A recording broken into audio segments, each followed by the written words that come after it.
अस्सलाम वालेकुम रहमतुल्लाहि वबरकातुहू। पहले भी मैं एक वीडियो वायरल किया था कलौंजी के ताल्लुक़ से। एक कलौंजी के बीज ऐसी पोटली बनाना है, कोई ज़्यादा काम करने की ज़रूरत नहीं है। एक कलौंजी है,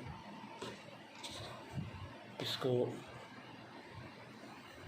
इस तरह डाल दिए, एक आधा चम्मच पोटली बना दें।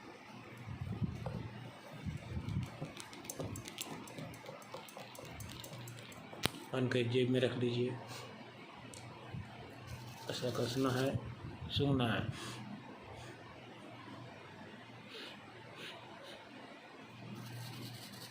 घसना सूंघना, घसने से कलौंजी के बीजों का जो तेल है निकल जाता है।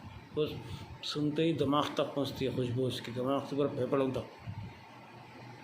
फेफड़े ये जरासीम है किस्म के जो फेफड़े में जा रहे हैं, सांस लेने तकलीफ़ हो रही है। और कलौंजी में वो तासीर रह के हैं अल्लाह रब्बुल इज़्ज़त, जैसी इसकी महक फेफड़ों तक पहुँचती है, फेफड़े में जो जरासीम में मर जाते हैं और फिर से काम करते हैं फेफड़े। जिसको दम आ रहा, सांस लेने तकलीफ़ हो रही है, फौरी सूंघिए। 2 या 3 मिनट में आपको मालूम हो जाएगा, फौरी। बहुत लोगों को फ़ायदा हो रहा है। फिर वीडियो वायरल कर रहा हूँ। फिर इजी मत लीजिए, खुदा के वास्ते इजी मत लीजिए। ज़्यादा से ज़्यादा कलौंजी ला के पोटली बनाइए और दीजिए औरों को। वीडियो भी शेयर कीजिए, जिसे देखे वो काम जारी रहने दे। बस कुछ नहीं, घसे तो तेल निकलता है उसका। सुनना शरबत को लगता है पहले दिमाग पे, फिर फेफड़ों तक पहुँचती हो, खोल देते फेफड़े, बुखार ख़त्म होता, सर का दर्द ख़त्म होता, सही हो जाता मरीज़।